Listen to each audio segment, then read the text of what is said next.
Ooh, it's working now. Okay, cool.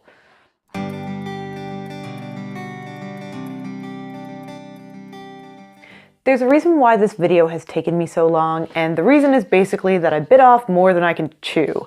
I decided that I was going to show you guys my morning routine in its entirety in an effort to be really transparent and to talk more about productivity and stuff like that.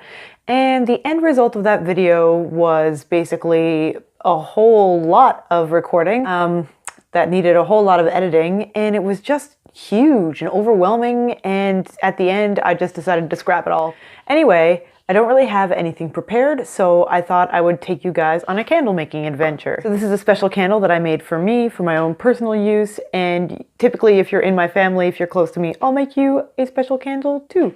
So this one is important to me, and usually what I'll do is I'll burn this one, and any wax that's remaining, I'll use that to make the next one. So it's like a continuous thing. I can show you some of the other candles I've made too. This guy's the one I made for Jason. This one's nice. I think this one's quite nice. Oh, there's a cat here. We can barely tell which end of the cat it is. Here we go. There's her little head. Also made this one. This one just sits in our downstairs bathroom. Okay, so welcome to my laboratory. This, this I got way back when. A good solid reference like this is going to help you with safety and your basic knowledge. I mean, I guess we have YouTube now, but who wants you to get your technology full of wax? That's what's going to happen to everything if you're making candles. This one is just a basic container candle that I made earlier, and it's sinking in the middle a little bit. So yeah, typically candles shrink quite a bit as they're drying, so it is normal to have to do a second pour on your candle, and in some cases you might wind up having to do a third pour, just depending on the wax and how perfect a candle you're looking to achieve. So what I've got going on here is a basic double boiler setup. I did invest in a hot plate just for this specific purpose, and I'm sure you can see why. This is not really the kind of mess you want to deal with on your actual stove. It's a pain. It's, you know, well, it's wax. Okay, enough talking. Let's make this candle. We're going to make a purple candle because I have the stuff to make a purple candle and I'm running low on supplies right now. I definitely need to get some new dyes and stuff. So we're going to go ahead and get that whole process started. First, we need to decide what kind of candle we're going to make. I have molds here. Obviously, you see my silver molds. And I also have containers. So I finally found a way to recycle old salsa containers. They make great jar candles. Okay, so I have some blue wax. That's purple actually down there. And I have some red wax. It looks a little more orange on camera, but it is pretty red.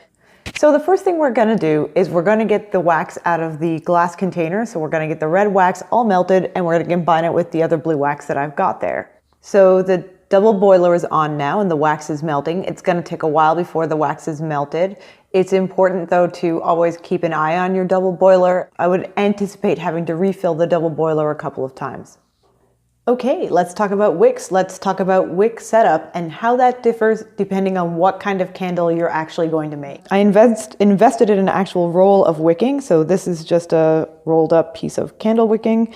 And it actually has a zinc oxide core, so that's why it's a little bit, hang on, it's a little bit stiff. You can sort of bend it and it holds a shape. That does a couple of things for you. It's supposed to help the wick to burn longer. It also keeps it straight all the way through the candle, and it makes it easier for you to keep the wick in position while you're trying to make your candles, so it's not going all over the place. These little guys are wick clips, and oh, there we go. It's exactly what you think.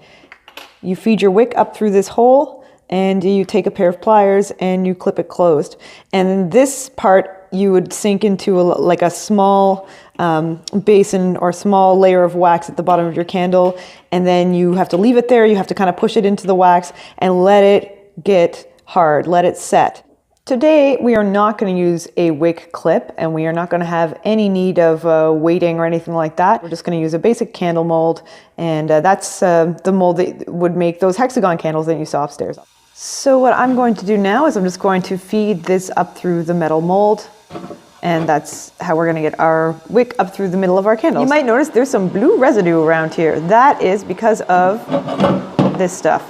This is just poster putty, and this is the best thing that I've ever found to seal up the base of a candle mold so that the hot wax doesn't get through. I'm just gonna go all the way around the base of the hole here. And this is actually for keeping your wick in place at the top. One thing that you could use if you don't have a little piece of metal like this, which why would you, is a pencil. You could just wrap it around a pencil like you saw with my other candle. Okay, so I've got my wick. I put my wick up through this piece and I wrapped it around the end a couple of times. I don't even really have to worry with knotting it because once again, because of the metal that's up through the pieces, the wicking, it's not really gonna go anywhere.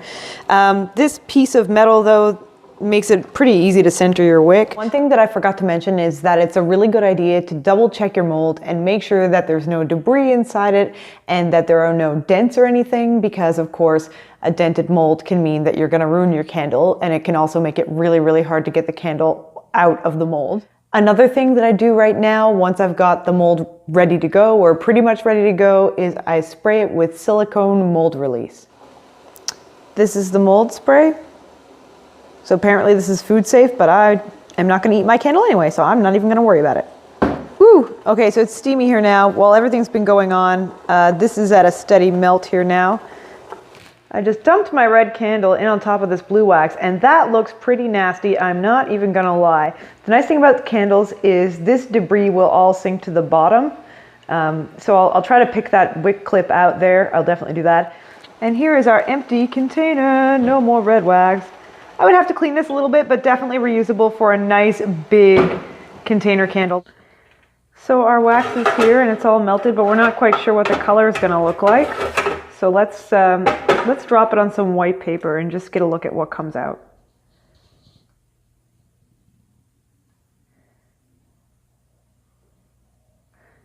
I'd like to kind of get a couple of drops together in the same spot. There we go. So this is candle dye, which I buy in chunks like this, and I don't have very much of it left. And unfortunately, I don't actually have any blue left, but I have this sort of a burgundy, kind of deep berry purpley kind of color. Yeah, I'm gonna add this to hopefully punch up the color of what's in there. The basics are always the same. It's basically just a wick, melted wax, poured into a container or a mold. And then everything else on top of that is basically just cake. So you can put all kinds of additives in your wax to make it burn longer, to make the color and the scent more resilient. I might add some scent to this, and now would be the time to do that because I'm just about to pour. You basically only want to add your scent when you're ready to pour up your candle, because scent is made of actual physical molecules that escape. So the longer you have your candle wax boiling away or simmering away here, the longer the scent molecules are actually going to have time to just like leave your wax and not be part of your candle. So I'm going to add this. This is a mulberry scent, so I think that goes pretty well with our dark purpley stuff. Okay, here we go. Even just cutting that, oh my gosh, this smells so good. I guess there are some scents I really do like, so mulberry, here we go. All right, so this is now pretty hot. If you can see the numbers there, yeah, we can see the temperature is around 180 degrees. I'm gonna let it cool off just a little bit. I'm gonna get my pouring temperature around 170, 175 or so. And then later when I wanna do my second pour, I'm gonna make the temperature a little bit higher. I'm gonna take this out of the way. Let's see where we are here. Oh, that's pretty good. We're just around 170 there, that's good. Here we go. And this is where we need to be. We are gonna aim to be pretty close to the center. That's usually a good thing. Let's go close to the center. My God, that looks dark, doesn't it? So, I kind of am working with what I got here. We're working with some scraps. I am not actually gonna pour any more into this candle. It's not quite up to the top of where it could be in the mold, but I am running out of candle wax and I want to reserve a little bit so that I can top off the candle. Okay, so now it's a bit more than a day later. We're gonna take a look at our candle and see how much of a top up we need to make. Okay, so as you can see, the top of the candle is very uneven. It has a fairly deep well in it. And what we need to do is use our second pour to make the top of this candle a lot more even.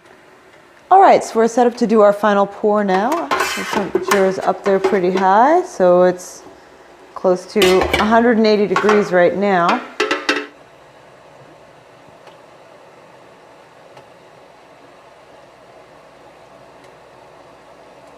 Once again, gonna aim for the center. Okay, as soon as it touches the edges, basically you're done. Okay, so it's finally time to set this candle free.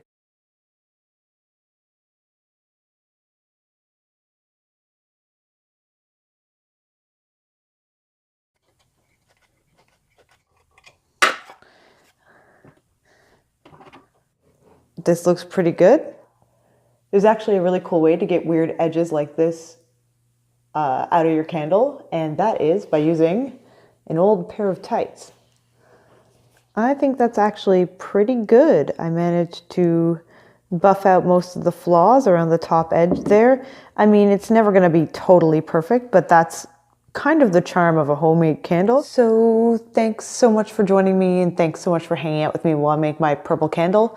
Hopefully the next video doesn't take me nearly so long. And what has this got to do with happiness? Well, candles make me super happy, so I think that's probably a good enough reason. Thanks for watching.